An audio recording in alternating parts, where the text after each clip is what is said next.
My name is Daniel Jastrun. I'm Polish legal advisor, and as Sebastian mentioned, a founder of Just Law, Polish law firm, focus on technology, M&A, and helping foreign investors doing business in Poland.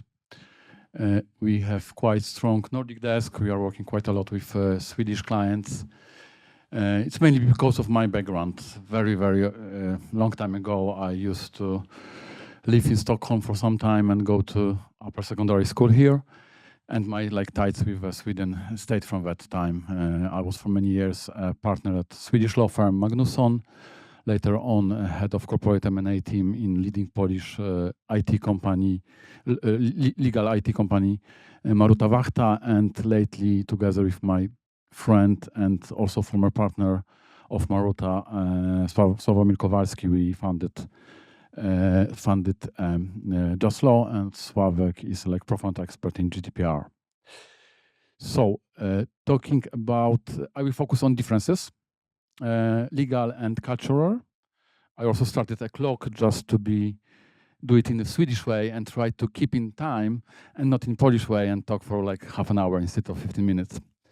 And I will focus on differences because talking about legal system, it will be quite similar. So there are some differences, and you must remember about differences, but generally both Poland and Sweden are based on continental law systems, so, and it's part of European Union. Both countries are members of European Union. More and more rules are unified, so it is really similar. So thinking about legal system, you can expect more or less the same in all European countries, although market is different. So you must be aware that the market is different. I would say the main difference, and what's very often surprise our Swedish investors, is the level of competition. It is a huge market and very competitive, with a lot of big international investors, which are not necessarily present in Sweden because of smaller market size, and a lot of very active Polish companies. So be prepared. So first lessons is like to be prepared if you're thinking about going abroad. When I was preparing to this meeting, I found a slide which I used like 15 years ago, making a similar speech about investing in Poland. And yes, answer is definitely not. It's not a white list, and there are no reasons to be afraid of investing or going to Poland. It's lately it's very safe country. And I'm surprised to say it's quite well organized, meaning more and more things are working as they should. Whether it's land of law, during last 8 years, unfortunately, we could ask this kind of question. After last elections, we have feeling that all the democratic procedures are rebuilt. But it's also very important to say that although all these questions about rule of law, which we had during last years, and bad things which happened on the level of Supreme Court, for instance, it does not really influence business life. So it was not like that it anyway could influence the business life. So it was a business as usual, despite of difficult, let's say, difficult political situation, which has recently changed. But there are always different fears and anticipated issues when talking about entering a new market. It's like corruption, bureaucracy, language and cultural barriers. Talking about corruption, as I mentioned, a few years ago, we were very much yellow. Here, now we are more orange in the latest reports, but I think in next years we will be again yellow because it's mainly due to like high-level political issues, less because of everyday business. Whereas corruption is not an issue in Poland, or let's say not the bigger issue than in any other European country. Probably it's much better in Poland compared to the south of Europe, even old Europe. Bureaucracy. I think every European country has similar problems. It is improved very much. So I was lately very much like shocked and surprised how nice ladies at tax office were and how supportive they were. It was not possible like 20 or 15 years ago. But still, talking about bureaucracy, talking about any contacts with offices, there is one issue you must remember. Everything is in Polish and only in Polish.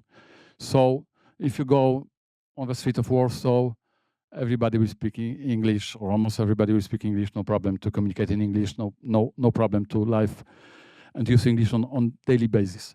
But not if you go to authorities. So you need to have local people, Polish speakers, to help you with this administrative issues, as Jan mentioned. Sometimes there's like short time. Letter you will get will be in Polish, and you must react in Polish. So it's very important to have local support here. Access to the information, it has very much improved lately. So more and more things are online.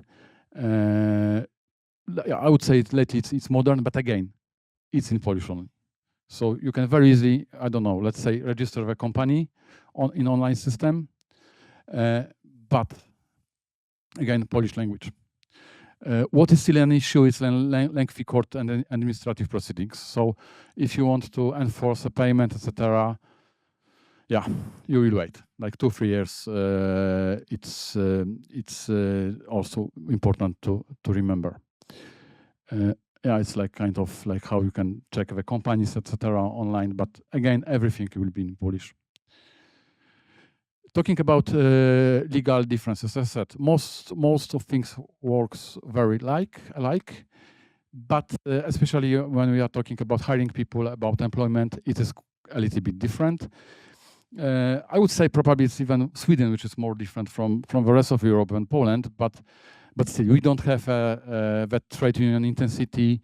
We don't have that many collective agreements. So unless you are a really big company, a big factory, you will not have a collective agreements. You will not have a trade unions active, which makes it your life easier, so to say. And generally, we could say that it is like easier to terminate employment agreements in Poland compared to Sweden. It's also less costly to employ people, and it was mentioned that the costs of employment are increasing. Yes, they are increasing, but still compared to Sweden and Scandinavia, the costs are much smaller, and there is much bigger flexibility regarding how to employ people and how much does it cost. In many sectors, such as IT, such as consultancy services, it's very popular to have B2B contracts. So you also need to be aware of it. It's like kind of specific in Poland that IT works a lot on B2B, meaning that people have own business activity registered, I get firma, and you simply have a B2B and invoicing between them, which makes it more flexible. And especially in case of smaller companies or IT companies, it's even easier to enter the market because you don't need to have a big HR, etc. You can often make it on B2B. And so far, such a process like accepted by authorities in general. It may change in the future, but now it is how it works. And with a they use a flat 19% tax. But again, in case of IT, it can be even 5, 8, or 12%. So there is quite good, especially for IT, quite good country to work. Again, talking about employment, one very important issue, if it is labor relation, it needs to be in Polish. Like your documentation or employment agreement with the Polish citizens, it needs to be in Polish. And the same applies to any agreements with consumers. If you are dealing with direct sales, if you are contracting consumers, please remember, it needs to be in Polish as well. So it can be bilingual, but consumers must get an information in Polish, not only English. It was already mentioned that the most popular form of conducting business in Poland by foreign investors is a limited liability company. It's really easy to form a company within 1 or 2 weeks. You may have a company operating in Poland. And it is even easy to open a bank account, which is, as far as I know, it's not the case in Sweden. lately I was opening a bank account for our company. It took me literally 1 day to have a bank account open, and it was in mBank, but any bank in Poland. And also when you are opening a bank accounts or helping to establish a company for foreign investors, it goes really quickly. Now maybe sometimes a little bit longer due to war and all the sanctions and etc. But it still is, it's quite easy. And to open a company is not an expensive process in Poland. It can be a bit more complicated to wind up the company, but to open it is really easy. Okay, but there is one important difference, and please remember about it. It's like a difference between Polish Zarząd, Management Board, and Swedish Styrelse. So it is not the same. It's Zarząd, it's really, the idea is that Zarząd is really managing company on a daily basis. So it's more like Swedish Verkställande Direktör. And the president of management board is always, it's like almost always, he is Verkställande Direktör. So I would not be that keen being Swede, sitting in Sweden, not really close to local operations to sit in the Polish management board due to liability issues, etc. So it's better to have somebody locally, but in the company you may have a supervisory board, and then it's like fine to be a member of supervisory board or just control the company through shareholders meeting. But but think twice before being a member of management board, unless you are really active. And one more very important issue already mentioned is like, remember to have a good accountant. I fully agree with Jan. Good lawyers are also important, but I would say that accountants maybe are even more important. Poland is talking about differences, both cultural and legal.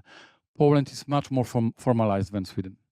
So many agreements needs to be in certain form. For instance, if you buy a real estate, you need to go to notary public, you need to have a notarial deed. If you buy shares, it needs to be notarized as well. Very important issue. If you purchase IP rights, it also needs to be in written form. It needs to be a wet signature or qualified electronic signature.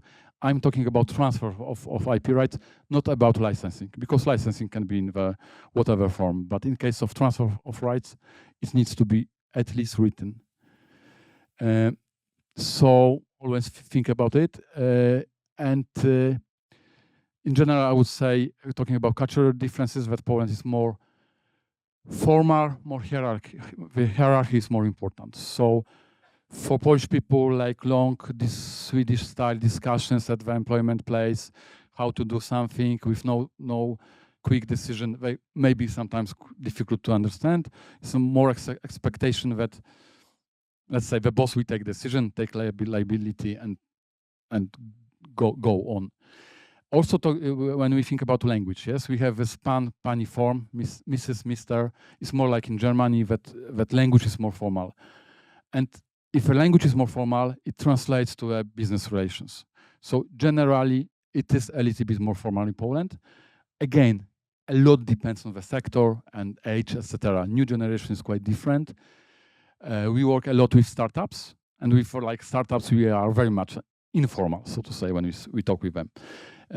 But if you talk with a bank, I don't know, big investors or directors of a big company, you need to be much more formal. Being informal is usually well perceived, but may lead to some misunderstandings.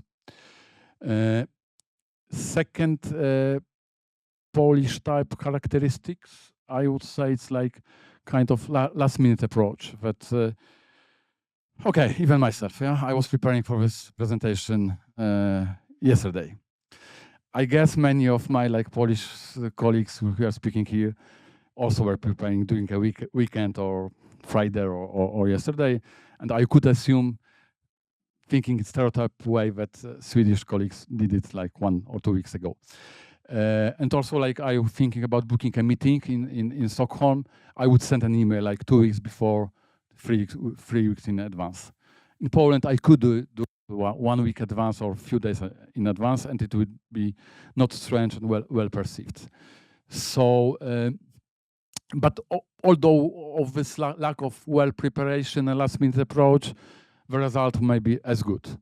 And also it translates into that in case of crisis situations, like I think Polish employees may be very good because when there's crisis, you need to act quickly. It is something we have in blood to make it quick. ESG is very important in Sweden and in Nordics.